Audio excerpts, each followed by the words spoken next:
Hello students, আমি তোমাদের Subhajit sir কথা বলছি। যে কারণের জন্য আমার ভিডিওটা বানানো, তো অর্ডিনারি স্টুডেন্ট আর এক্সট্রা অর্ডিনারি স্টুডেন্টস এর মধ্যে পার্থক্য আমাকে স্টুডেন্টরা জিজ্ঞেস করেছে যে ও তো অত পড়াশোনায় ভালো, আমি তো এত পড়াশোনায় ভালো না, তো ও এক্সট্রা অর্ডিনারি, আমি অর্ডিনারি স্টুডেন্ট।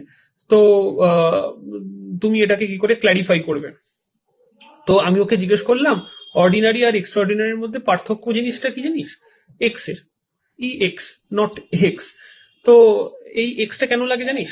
কারণ হচ্ছে গিয়ে, যাদের কনসেন্ট্রেশন বেশি পড়াশোনায়, বা যারা ভালো করে মনোযোগ সহকারে 1 ঘন্টা ভালো করে পড়তে পারে, তারাই এক্সট্রা অর্ডিনারি হয়।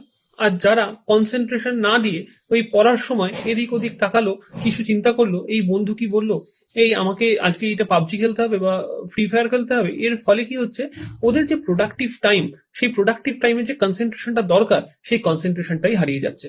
তো সেই কারণের জন্যই এই দুটো ভাগে তোরা ভাগ করে ফেলছিস, এক্সট্রা অর্ডিনারি আর অর্ডিনারি।